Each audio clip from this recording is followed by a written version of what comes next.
Good morning, everyone. Good morning. I am Nancy Stokes. Most of you know me. Hello to those people who may not know who I am watching us on the internet. Welcome to you all also. Our special music this morning is by William Penn and our house musician, Rick Milan, of course. Thank you for that lovely opening music. So if you would please put your phones on silent, mute, or turn them off, we'd appreciate that. So I would like to invite everybody to get comfy in their seat and close your eyes and drink in these words. Infinite presence, thou art the center and circumference of my life. The beginningless and endless part of me, the eternal reality of me, the everlasting power within me, the eternal good working through me, the infinite love impelling me, the limitless peace and calm within me, the perfect life living through and in me, the joy of my soul and light of the Spirit illumining me. O infinite presence, thou art my whole being. And we all affirm together, and so it is. Thank you. So, I'm going to do a verse from Luke. It's part of 27, which is actually much longer, but I'm just going to do the love your enemies part, so I'm going to do the whole verse later. A man came to see Emmett Fox, and he was really in distress. He was the only grocer in a tiny little village south in southern England. And so far he had had no competition at all. And then all of a sudden a big box store was actually going to be moving in right across the street. And so he comes to Emmett Fox and he says, how can I compete with this guy? It's a big, huge store. I'm totally ruined. And Fox says, now wait a minute. You know where your supply comes from. Why are you afraid? He said, but I have to do something. And Fox said, okay, I'll give you something to do. I want you to stand outside your shop every morning, and I want you to bless it. I want you to claim that divine power works through your store for great prosperity and peace for all concerned. And he's like, yeah, that's fabulous. And very quickly, Fox adds, now I want you to stand outside your store, look across the street, and bless the new store. What? Cut my own throat? Are you kidding? Well, Fox very carefully explained to him, very calmly, that what blesses one blesses all. He told the grocer that in reality, he was really hating his competitor through his fear, and that his hatred would destroy him. So, if he would choose to bless the enemy, he could get rid of all of his hatred, and his life would be much better. So Fox said to him, you cannot cut your own throat with prayer. You can only improve everything. So he said it took a little bit of time to get this guy to agree with him and say, okay, I'm going to try it. Fox met the man several years later, and he told him that his business had never been better since the big box store moved across the street, and that they were also prosperous. So, do not resist or curse what is, but bless it instead. This is just a little story to make you understand how that can actually work in your life. So, let's do the statement of being, which is on the screen behind me. Together. God is all, both invisible and visible. One presence, one mind, one power is all. This one that is all is perfect life, perfect love, and perfect substance. I am the individualized expression of God and am ever one with His perfect life, perfect love, and perfect substance. Good morning. Good morning, William. In honor of Black History Month, I'm going to do this morning 3 different songs by Black composers. I'm going to start off with the traditional Negro spiritual.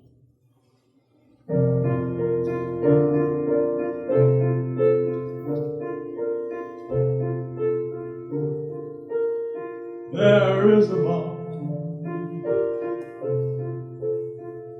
in Gilead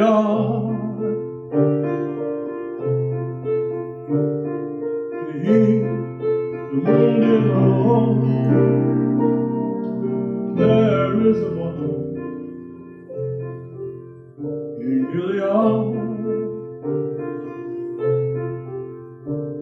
to heal a long lost soul. Sometimes I feel discouraged and think my work's in vain. But then the Holy Spirit revives my soul again. There is a balm in Gilead to make the wounded alone. There is a balm in Gilead to save the long lost soul. Don't ever be discouraged, 'cause Jesus is your friend. If you look for knowledge, you'll never refuse to lend. There is a balm in Gilead to make the wounded whole. There is a balm in Gilead to heal a long lost soul. If you cannot preach like Peter, if you cannot pray like Paul, you can tell the love of Jesus and that he died for all. There is the balm in Gilead to make the wounded whole. There is a balm in Gilead to heal a long lost soul.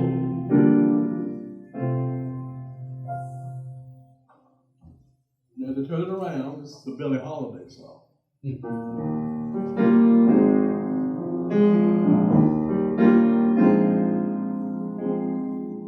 Then the sky shall get, then the sky shall lose. So the Bible says, and it still is news. Your mama may have, your papa may have, God bless a child that's got his own, that's got his own.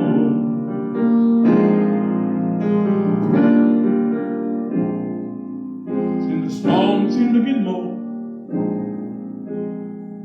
while the weak ones fade.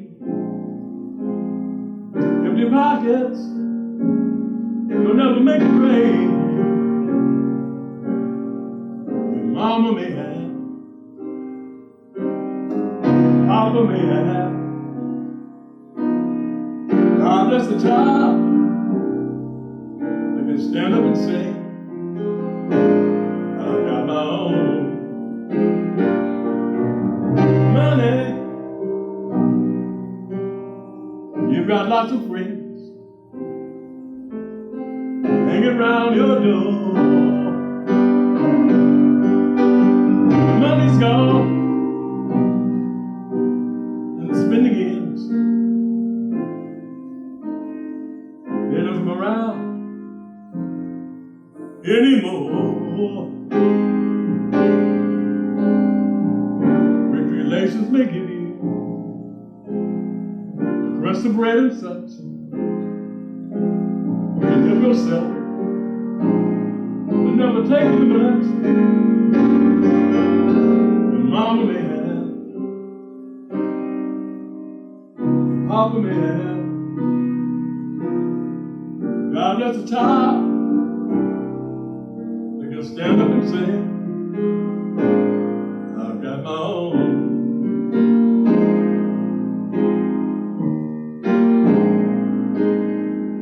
Every child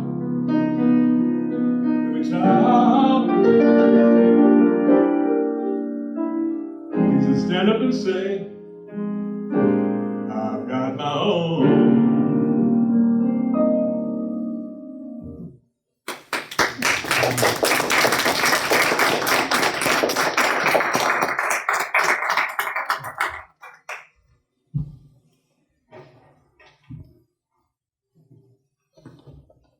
Thank you, William. Lovely. Okay, so now is the time when we're going to go within. We're going to take a few moments to ourselves. I know we all have busy weeks, and sometimes we really don't have the time. Because we don't make the time, actually, because it's our choice not to give ourselves the time. So now you don't have a choice. Because this is what we're doing right now. We are just going to, we're going to be here now. I invite you to be comfortable in your chair. We're going to go within. Take a cleansing breath. Just let it out. We want to signal to our body temple that we are moving into a different energy pattern right now. And we're going to talk to God. We're going to listen to God. I want you to bring to mind someone who also might need some extra prayers today. Because what I will be doing during this contemplative meditation is whatever I say,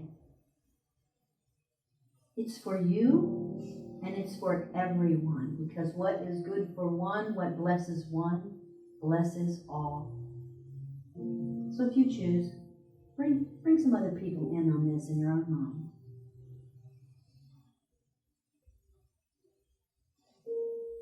God is light, love, and unspeakable beauty. And the beauty and glory of God's presence now fills my soul. My soul is a temple of the living God. It is now filled with peace and harmony and joy. There are no shadows. There are no dark corners. My soul is filled with the golden light of the presence of God.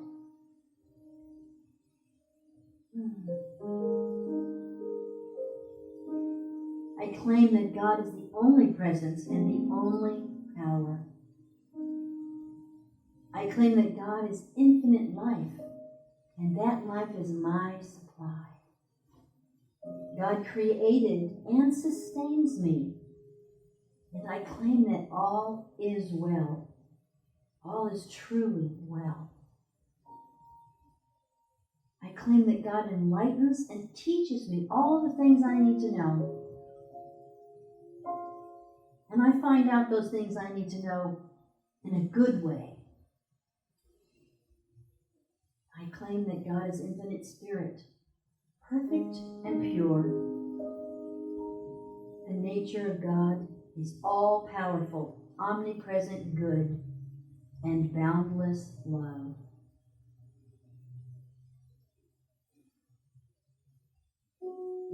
I know that this boundless love is now taking care of me and arranging all of my affairs.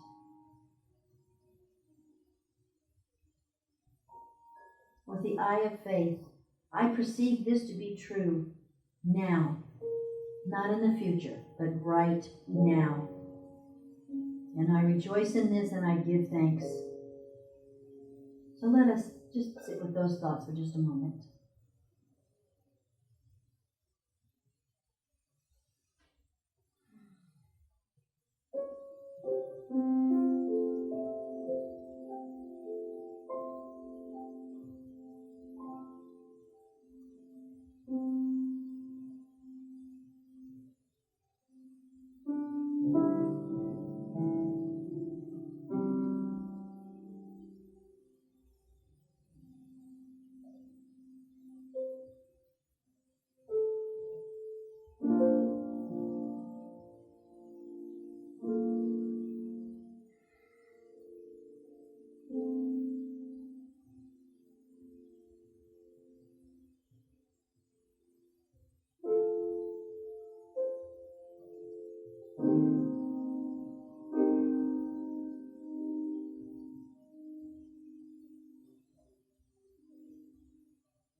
while we are in this quiet space, let us pray the Aramaic translation of the Lord's Prayer together.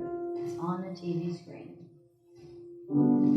Our Father, who is everywhere, your name is sacred.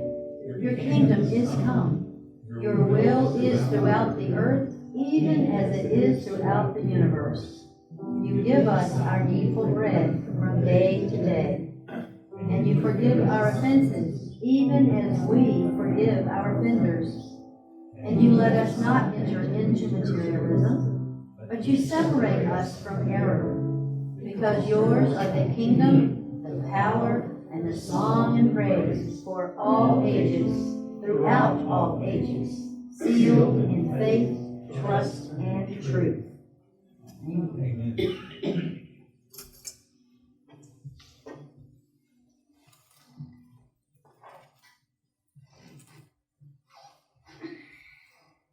I am water. Nothing on earth can resist a non-resistant person. That echoes Mr. Miyagi's famous line in The Karate Kid when he tells Daniel-san that when somebody is aiming to hit you, what are you supposed to do? You no be there. Here comes the leg. Oh, no, you're not there. Or, if it really comes straight at you, you could do the Keanu Reeves Matrix back and the bullet just goes right past your nose. Not up your nose, past your nose. I mean, how did they get way back? I don't even know. So that's not being there, right? You're not resisting. You're just moving out of the way, doing a little dance with life, right? The Chinese say that water is the most powerful element in the whole universe because it is completely and totally non-resistant. How do we know this? Because we know what water does. What does water do? It always chooses the path of least resistance. It is the law of nature, and it will happen with every time that water is moving. So if it butts up against something, what does it do? It doesn't try to push the boulder. It doesn't stay right behind the boulder and just push it. No, it just goes around it. It finds the smallest hole. If it's a little trickle, if it starts off as a little trickle of water in the mountains, it will just go around everything. And then, of course, it gets bigger and there's more water, right? So it starts off as a trickle, then it goes to a little creek, and then now it's a stream. Then it becomes a river. And it goes to the ocean, which is its goal, and it is determined to get there. Water never, ever, I don't think there's any time in history that water ever said, whoa, wait a minute, this is too much trouble. I'm going to go back this way, and I think I'm going to go around that tree over there.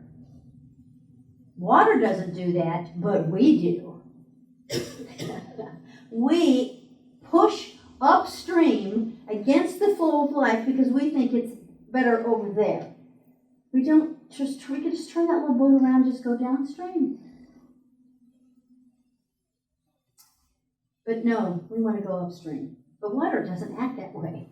So if you're going to be water, you have to go downstream. There are many things going on in the world which it seems cannot be met unless some resistance is applied. War, sickness, poverty, gun violence, they actually seem to have increased despite all of the efforts that humans have made to counteract them. But resistance as a mean of securing peace and harmony is totally not going to happen. True harmony cannot come from inharmony. Permanent peace can never come through war. Resistance fails because it is not in accord with harmony and order, which actually is the law of the universe. Back in the day, in order to maintain some semblance of order, there was this law that said an eye for an eye, a tooth for a tooth. Now, so a little guy runs through the marketplace, right? He's all kind of like messy and dirty, and he grabs a piece of bread and he keeps on running. Well, they catch him, they cut his hand off. Ugh, not good. But that's what that literally meant. If you poke somebody's eye out, we're going to poke your eye out.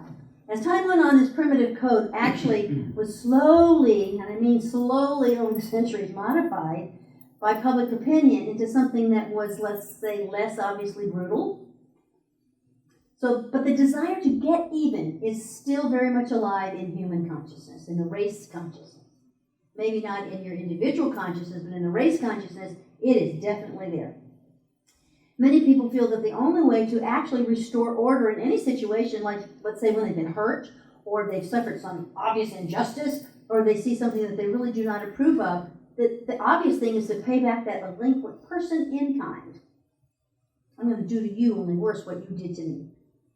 Emmett Fox actually believes that this is precisely the deadly fallacy that lies at the root of all strife in the world. This idea of getting even. Basically, applying Fox's golden key idea in the moment is actually the true revenge, because when you do that, you are not meeting aggression with aggression, nor are you shrinking away.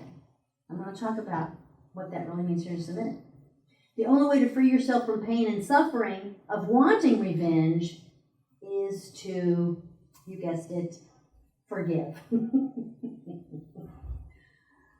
Nobody likes to hear that. Right? Nobody wants to hear you say, no, you have to forgive that person that just did that. And you're like, no, I have to do something, just like the grocer in Southern England. I got to do something. So by returning evil for evil and violence for violence and hate for more hate, it just means you're starting a vicious cycle that has no end. So now our interest in the law of non-resistance is to discover its application in our lives, right? We always want to know, how does this work in my own life? How's it going to help me? If you would be like water, you would not waste any time with any obstacle, but work your way around the interference and just go on with your life. Now, other life philosophies say, well, if you come up against something, you better push harder. Or, well, if it's just too hard, well, then it's just not meant to be. If someone attacks you, you must attack them back, or you're just a coward. Or something seems too hard and you quit, well, you're just lazy. Good grief, everybody's got an opinion, right? So, let's listen to our spiritual roots. Dr. Raymond Hollowell tells the story of a merchant who advertised extensively about the best sale of the year. It was going to be on a certain day. So he got all of his customers completely excited about this. And then when the day arrived for the sale, all of his customers came and the doors were locked. It's like, what?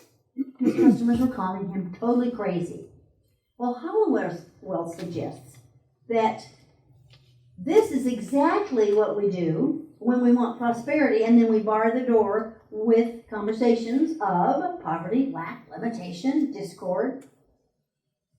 It blocks our good. That's resistance that blocks our good. So a student once wrote Hollowell saying she was working hard, very hard, over limitation because she was so tired of it. Well, he wrote her back and he said, cease immediately working over limitation, but work only for prosperity. The law does not require us to work over or against the thing we don't want, but it does require us to work with and for the thing we do want. So we are advised that we dare not spend any time or thought or conversation or energy in thinking about the thing that we don't want.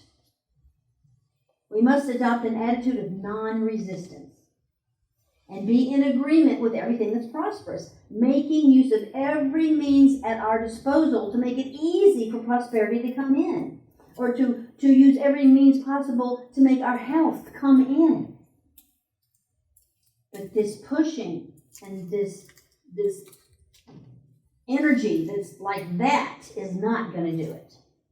So, how do you think about only what you want? Well, I'm going to tell you, of course.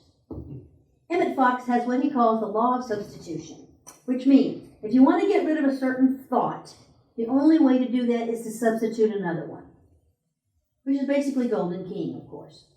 He says you cannot dismiss a thought directly. We have to actually trick our subconscious mind. So, here's how you do it. So if I say to you, do not think about a white elephant, what are you doing right now? What are you doing? Oh my gosh, it's in there. You also cannot say to yourself, I'm not going to think about a white elephant. I am not thinking about a white elephant. That is thinking about it, right? If you begin to think about something else by doing what Jesus would say, turning the other cheek, here's the white elephant, or here's the negative thinking you don't want to think anymore.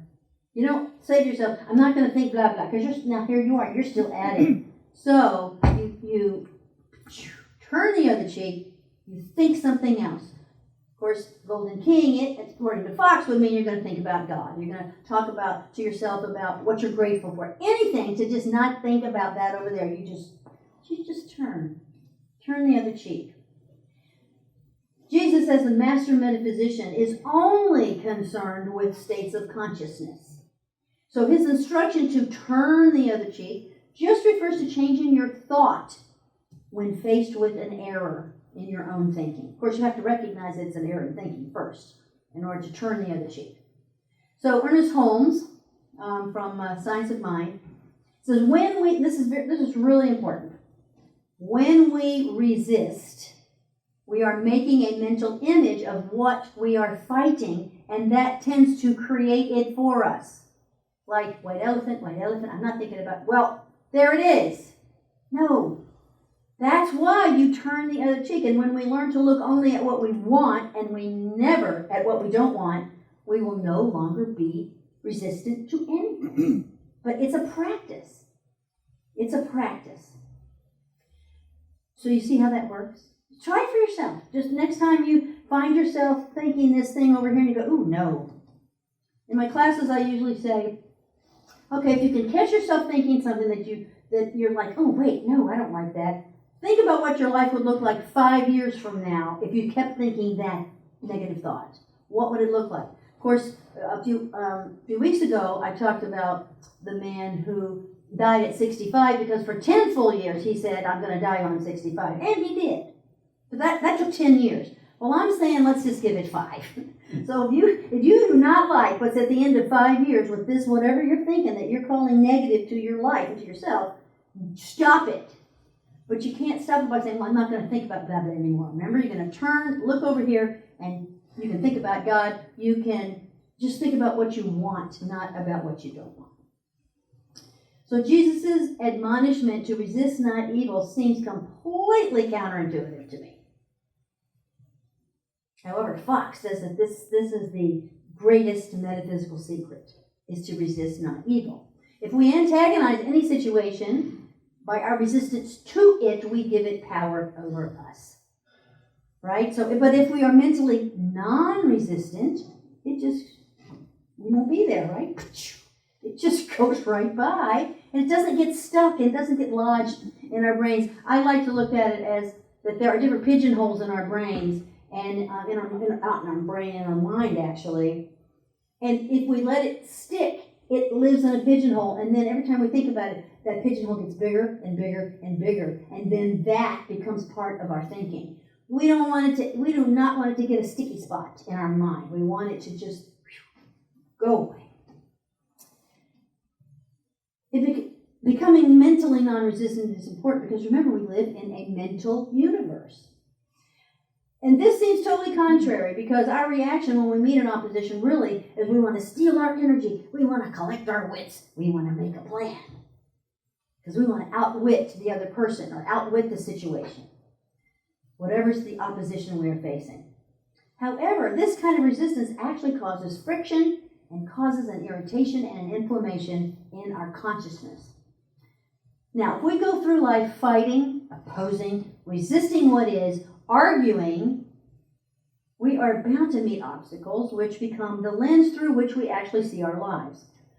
I talked about recently about how what you focus on you get more of, and what you expect is what you have faith in. So what are you going to have faith in? What are you going to focus on? Argument or non-resistance? Let's think. Here's an example of how practicing non-resistance can have a positive effect on your life. As you can tell, I've been reading a lot of Emmett Fox. Here's another Emmett Fox story.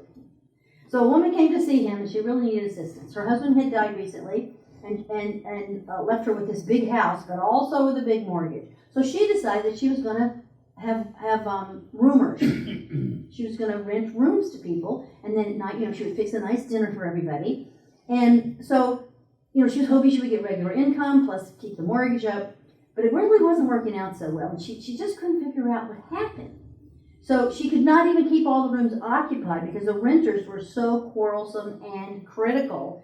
The house was always in an uproar, and she was always anxious. So her behavior toward them actually reflected their own obnoxious behavior toward one another, and then she fell into the cycle. So Fox advised her, of course, practice non-resistance. He explained to her how to do it. Well, as she tried to approach this at home in her daily dealings with the rooming people, her renters, it was really difficult because she had come to a place where she was very exacting and unkind when she spoke to them.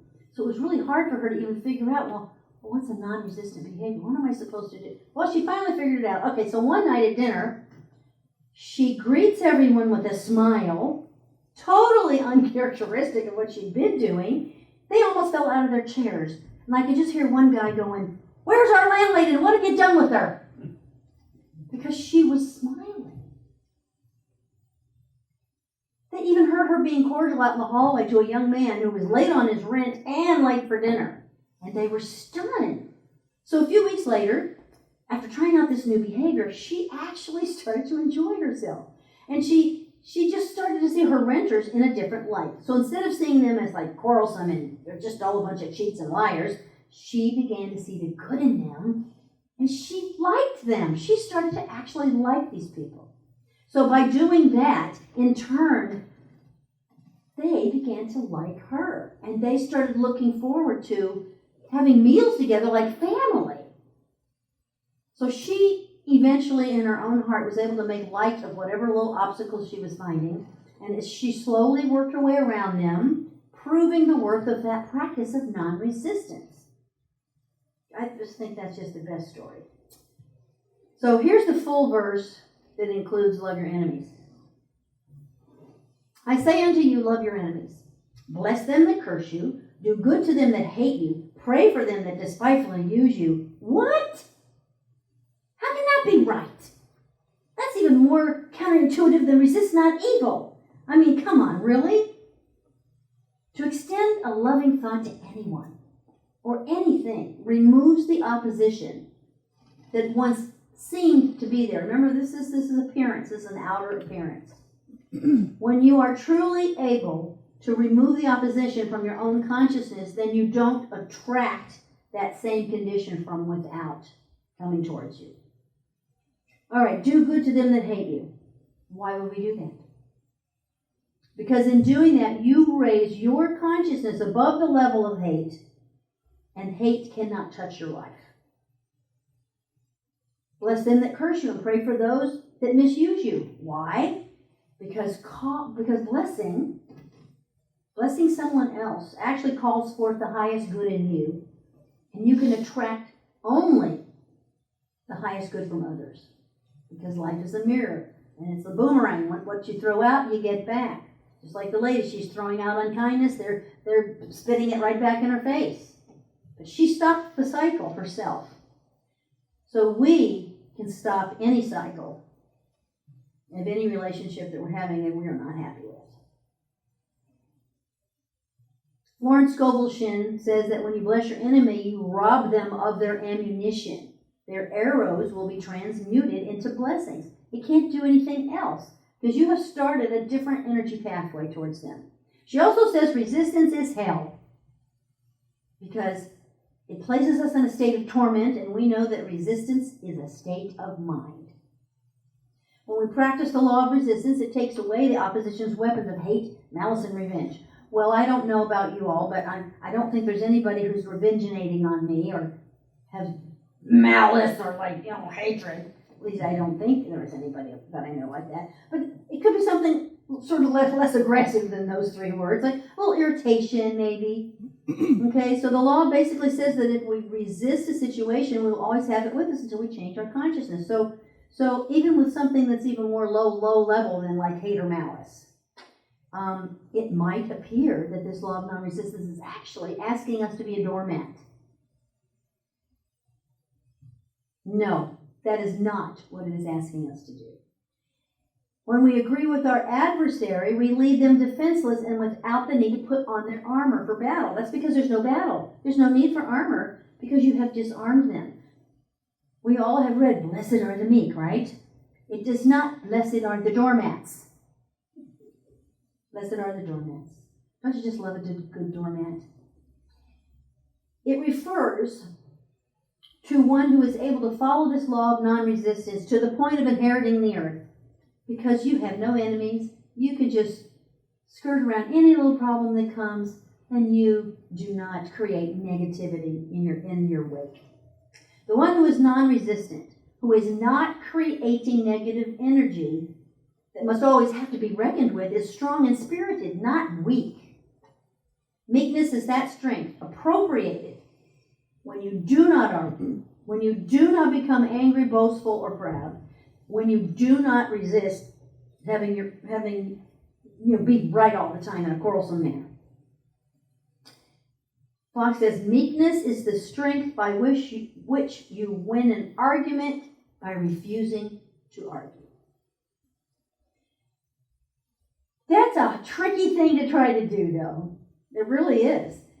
That's why they call it practicing. So if it comes into your life, you can practice what I'm talking about here, about this non-resistant attitude. So, blessed are the meek means happy are the meek, because they have never engaged in verbal fisticuffs. So last time Pam spoke, she said actually this word blessed actually means happy. Was it in Hebrew? Yes. It was in Hebrew. That blessed means happy. So happy are the meek. So whenever you get perplexed, just remember that little stream. It's determination to get to the sea, and it always gets there, but not by pushing, not by shoving, not by anger, not by negativity. It just flows around everything. It doesn't fight with it. However, may it be known that every worried thought, every fear, every doubt, every complaint, every argument, and every angry thought are boulders that we throw in the creek in front of us, that we throw in the water right in front of our path.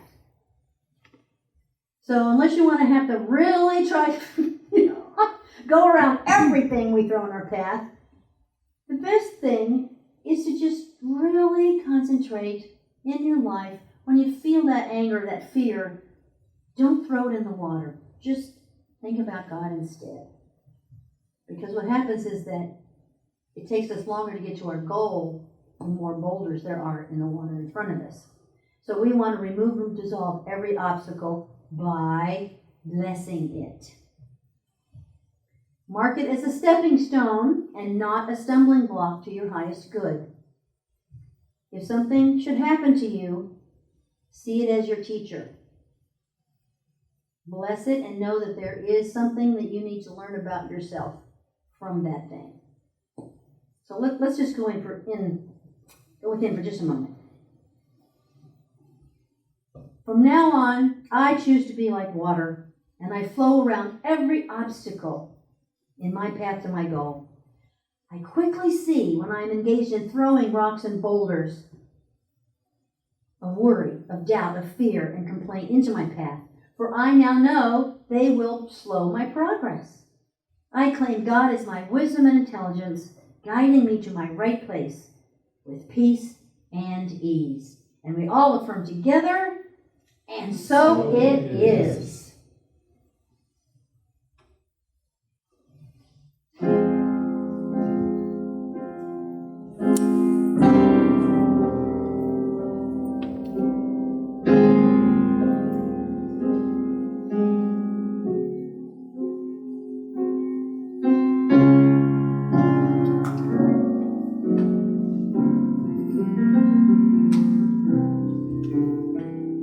Everything must change.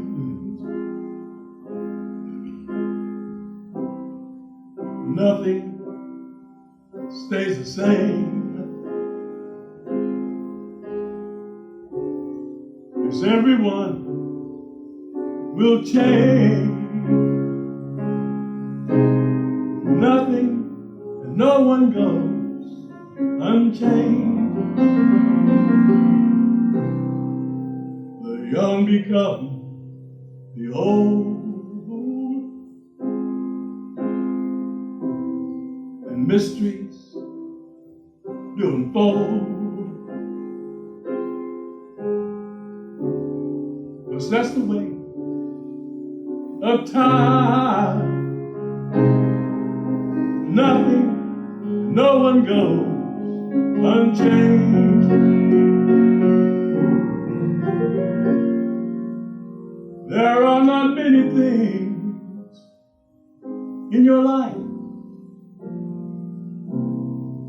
you can be sure of,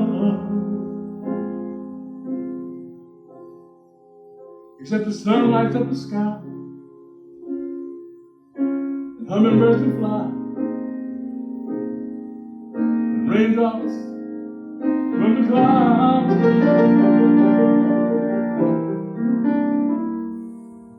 Winter turns to spring.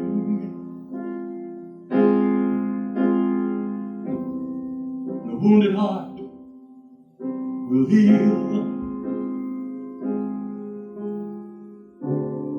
but never, never much too soon. Yes, everyone will change. The young become the old,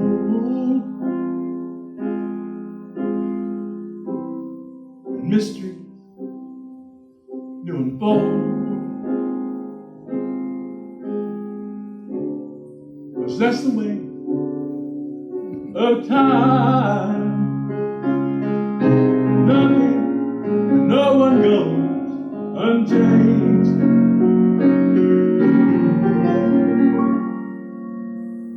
There are not many things in your life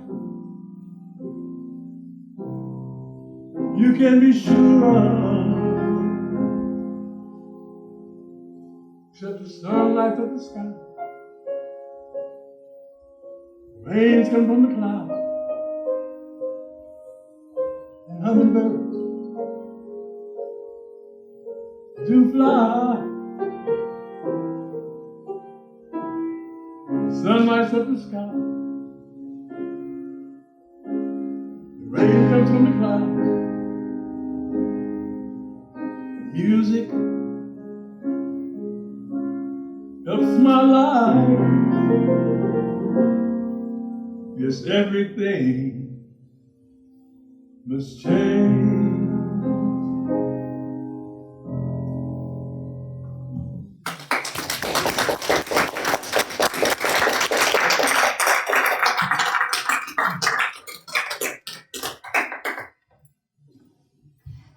Wow, that was beautiful. Love the words. Very, very nice. Thank you, William. Okay, so now we're going to do the blessing of the gifts. So everybody has gifts: treasure, time, talent. Whatever you choose to share with your community is wonderful, and we love it. Just as we love sharing with our community, every single person. So let's say that together. Today, I acknowledge God, omnipresent, as the source of all good, as the source of my good.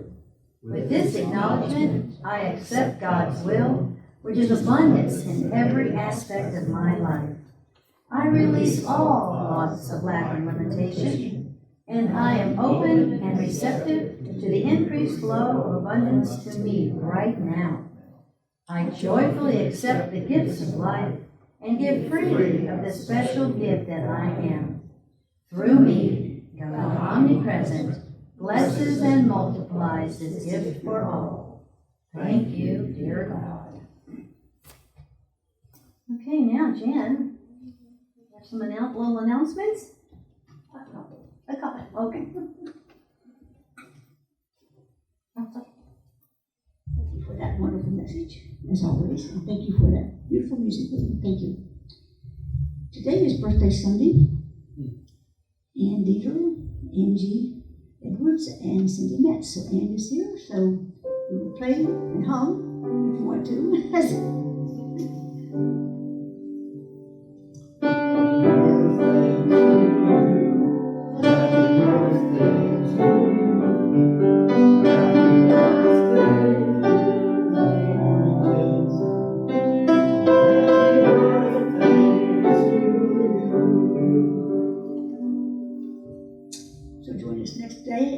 Next day. Yeah, come tomorrow after we eat all the cheesecake.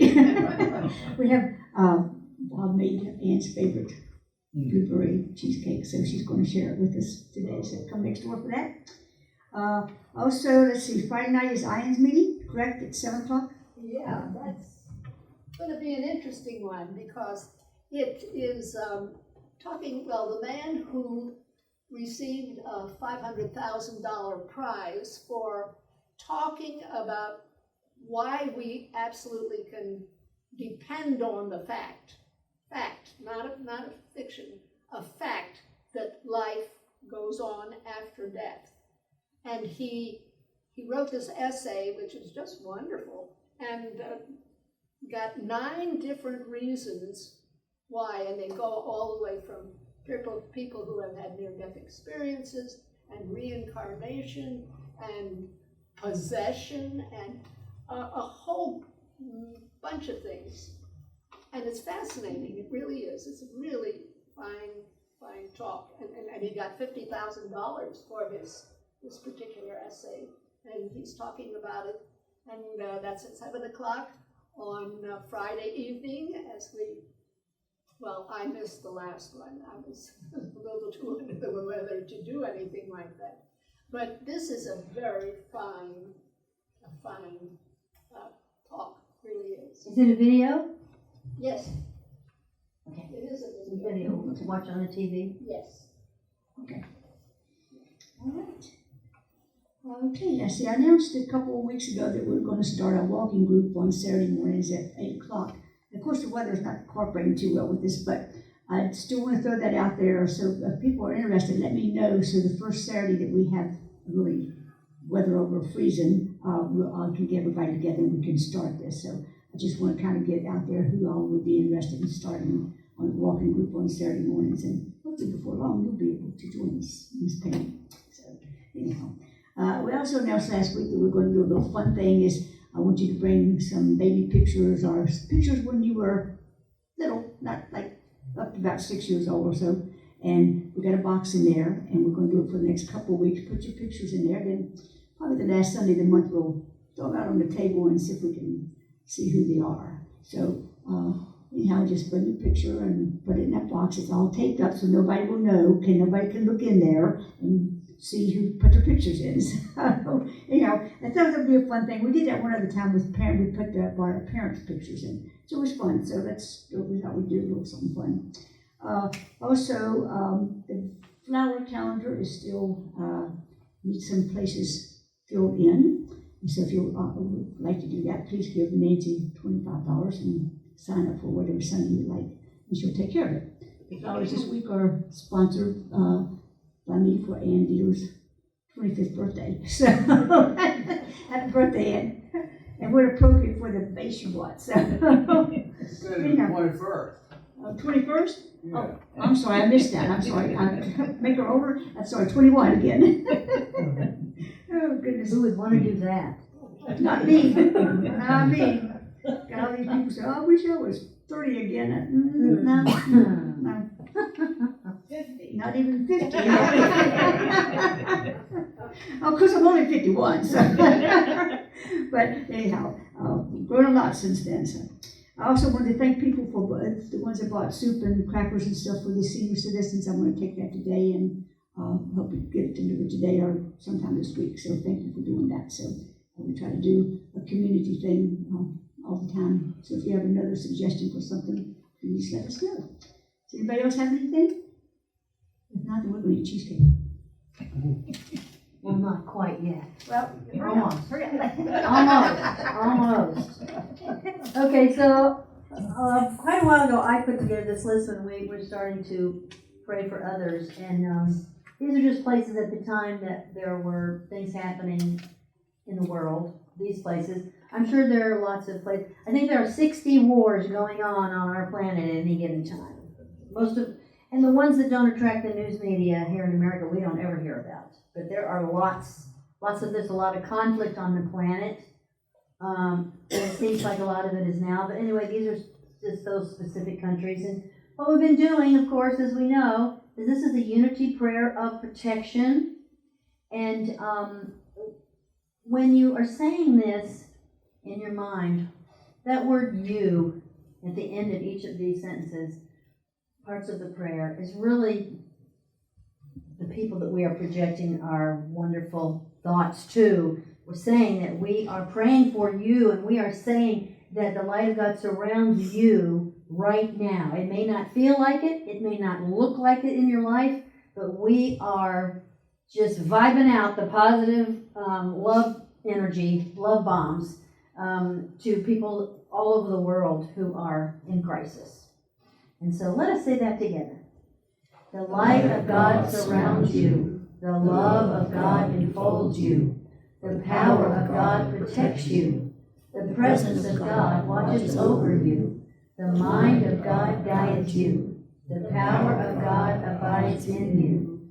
The strength of God renews you. Wherever you are, God is, and all is well. And how do we know this? Because of omnipresence. God is everywhere, in every atom and between every atom, everywhere in this manifest world. And that is a wonderful prayer. So,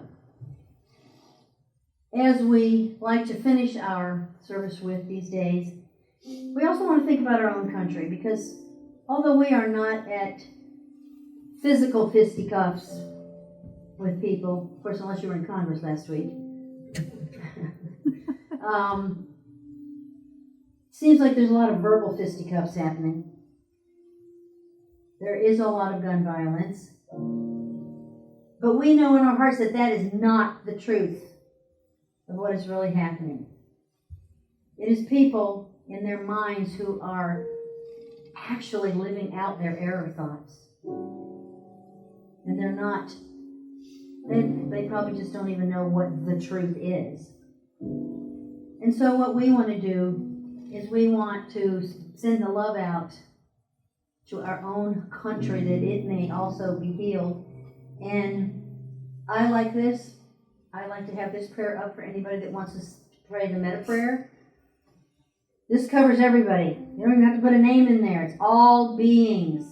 May all beings dwell in the heart. So if you'd like to use this, you can.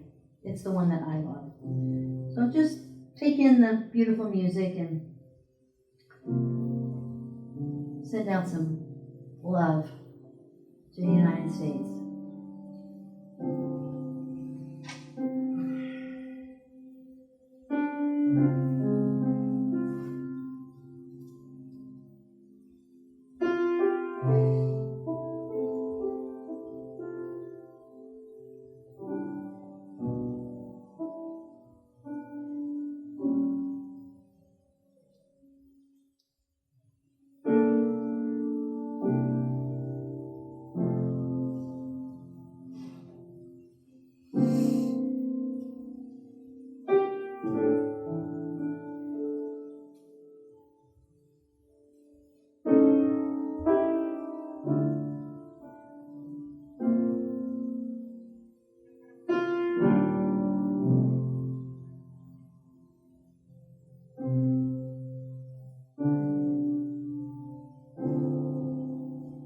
Now, in closing, may the love with which God enfolds us be felt by each one of us today and every day.